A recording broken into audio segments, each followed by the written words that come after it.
while it is not illegal per se, on the part of doctors, it is unethical and immoral. At pati sa mga drugstores na minsan, sinasabi ay wala ng stocks na mga generic medicine para lamang mabenta ang branded. Matagal na pong nireport po sa PhilHealth itong modus ng isang doktor sa Bulacan, pero ang PhilHealth nagbulag-bulagan at nagbingi-bingihan o marahil merong kasabwat ang doktor na ito sa loob ng PhilHealth. Kasi nga po, si Secretary Herbosa mismo nagsabi na may mga gamot na hindi clinically effective. Sinabi po yan mismo ni Secretary Herbosa, galing mismo yan sa kanyang bibig, na meron daw po mga branded na gamot, na meron daw po mga generics na gamot na hindi raw po effective. Kaya hindi raw niya po yan piniprescribe nung siya po ay nagpa-practice pa bilang isang doktor. Mawalang galang na po sa mga taga-PRC. Daig nyo pa po ang pagong kapag kayo po'y kumilos dyan. Ang dami ko na po natanggap ng mga sumbong na kapag kayo po ay nagpalabas ng inyong resolusyon sa isang reklamo, that after 5 years, kuminsan after 10 years, kuminsan patay na ang pasyenteng nagreklamo.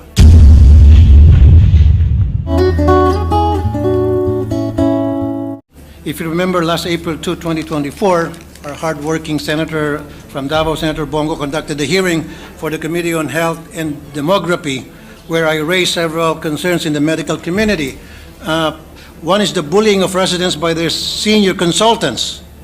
And after that, Mr. President, it opened a can of worms, if you will, dahil sunod-sunod po natanggap ko na mga tawag mula po sa medical community, particular na po mga doktor, because they want to clean their ranks, and they came to me voluntarily to offer information that would help na para mapaganda po ang pamamalakad sa ating medical community.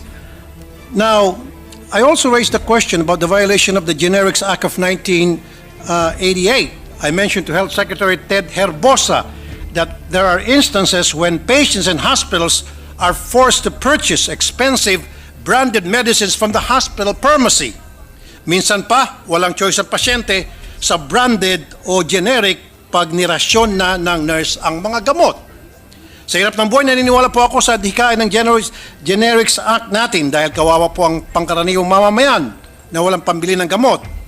I was surprised when Secretary Herbosa said that there are instances where doctors really prescribe branded medicines because sometimes it is more effective and more potent.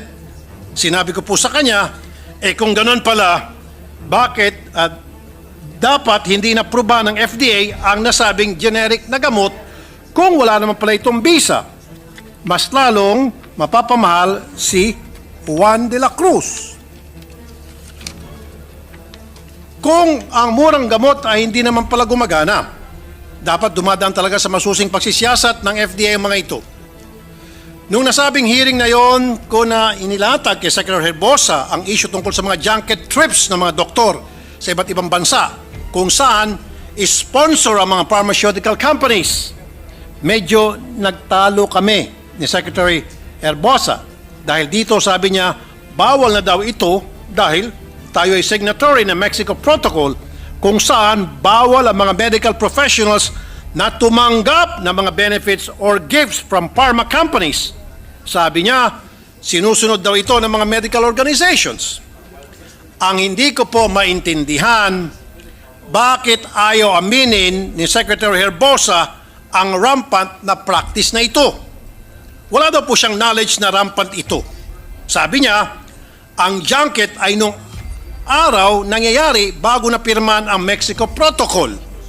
Pero kung meron daw may mga regulations na pwede namang kasuhan ng mga pharmaceutical companies na lumabag dito, paulit-ulit siya niyang sinasabi na kasuhan ng mga pharma companies.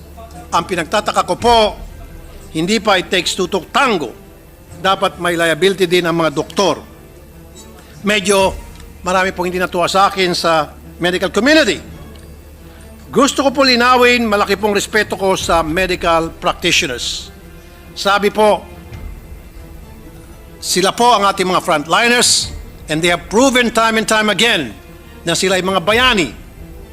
But this lukewarm reception of my concerns is what bothers me. Bakit parang hindi bothered ang DOH? Talaga bang walang dapat ikabahala? Hindi po. After the hearing, ang daming nag-confirm ng mga sinabi ko. Mga doktor po mismo ang lumapit sa akin after that hearing. Apparently, I opened a can of worms in the medical and pharmaceutical industry. Mr. President, a well-respected doctor approached me regarding a multi-level marketing scheme involving doctors and a certain pharmaceutical company, the Belkens Pharmaceutical Incorporated, in existence for 17 years. Under the scheme, doctors are given gifts, watches, cars, cash, etc. for them to meet their quota. They also earn from doctors in their downline. Under the scheme, ang mga doktor ay pinipilit ang mga gamot sa mga pasyente kahit hindi po kailangan ng pasyente. They even have coaches who monitor and supervise them in pushing the products.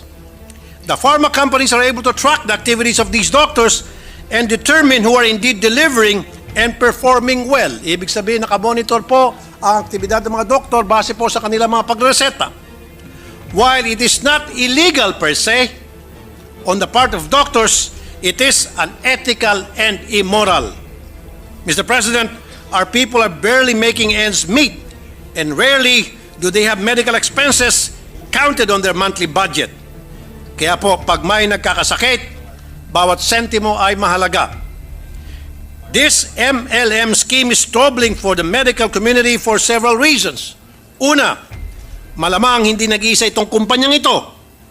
Ang balita ko, dahil dito lang sa Manila, sila nagko-concentrate, ngayon lumawak na sa probinsya. Dati sa mga cardio department lang, cardio department. Ngayon, mas maraming department na ang gumagaya.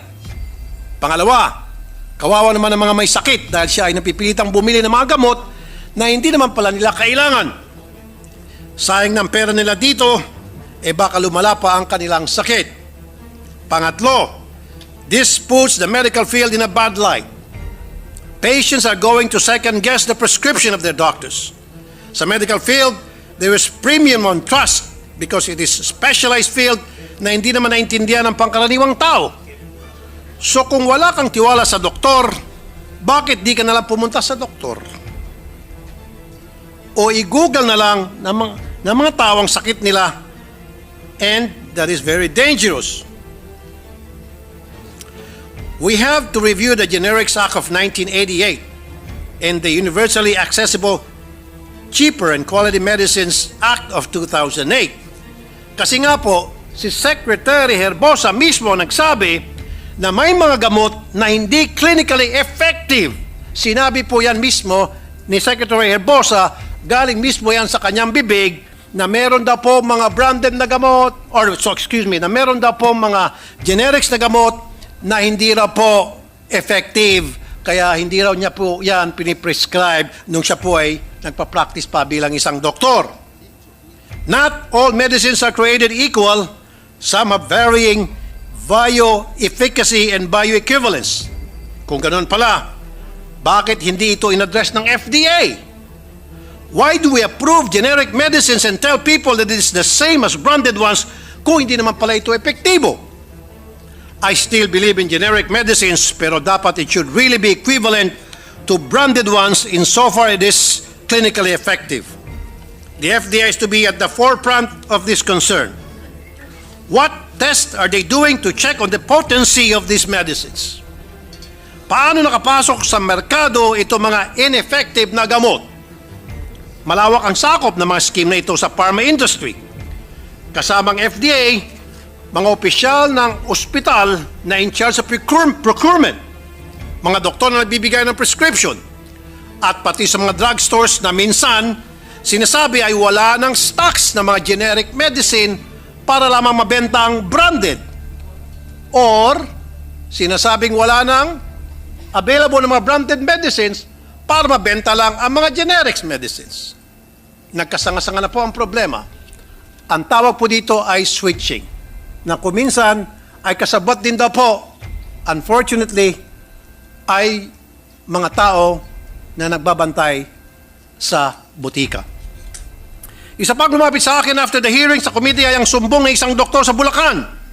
Ang concern niya naman ay practice ng isang doktor na nagkakandak ng multiple pterygium surgeries in a day. Minsan, 38 surgeries sa isang araw. At ang requirement niya sa mga tao ay basta may PhilHealth ID. Libre na ang surgery mo. Siya ay nakakapag-claim ng 30,000 surgery per eye. He recruits patients from different towns and barangays. It has been 2 years since the doctor reported this sa PhilHealth pero wala pong nangyayari. Ibig sabihin, matagal na pong nireport po sa PhilHealth itong modus ng isang doktor sa Bulacan pero ang PhilHealth nagbulag-bulagan at nagbingi-bingihan o marahil merong kasabwat ang doktor na ito sa loob ng PhilHealth. Marami pa rin po siyang narinig na ganito mga fraudulent procedures. Ang PhilHealth pilit na pinagkakasya ang naokolekta upang matugunan ang mga pangangailangan ng taong bayan ay iniisahan pa ng mga doktor ng ganito. It's about time na may magbantay sa mga ginagawa ng doktor. Opo, Mr. President, nandyan nga yung Professional Regulations Commission sa tulong ng Board of Medical Examinees. Pero mawalang galang na po sa mga taga-PRC. Daig nyo pa po ang pagong kapag kayo po'y kumilos dyan. Ang dami ko na po natanggap ng mga sumbong na kapag kayo po ay nagpalabas ng inyong resolusyon sa isang reklamo, that after 5 years, kuminsan after 10 years, kuminsan patay na ang pasyenteng nagreklamo. Bakit napakabagal umaksyon ng PRC sa mga reklamo ng medical malpractice? Sa magkanong kadahilanan? The Board of Medical Examiners have to police their ranks. They have to protect industry from these unscrupulous and greedy doctors who put their financial interests ahead of their duty to providing healthcare to the people.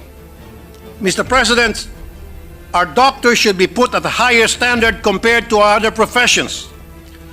According to the Supreme Court, the medical profession directly affects the very lives of the people, unlike other careers which, for this reason, do not require more vigilant regulation. I hope that through the Committee on Health and Demography, we can end these schemes that harm the medical field and our people.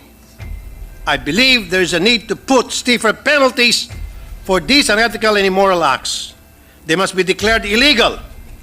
Finally, it will be useless if these laws could not be implemented by a competent disciplinary board. The PRC must go to the bottom of why administrative cases filed against doctors are not resolved. Finally, FDA must review its procedure in regulating the pharma industry to ensure only quality medicines are given to patients. It is the policy of the state to protect public health, and when public interest or circumstances of extreme emergency so require, it shall adopt appropriate measures to promote and ensure access to affordable quality drugs and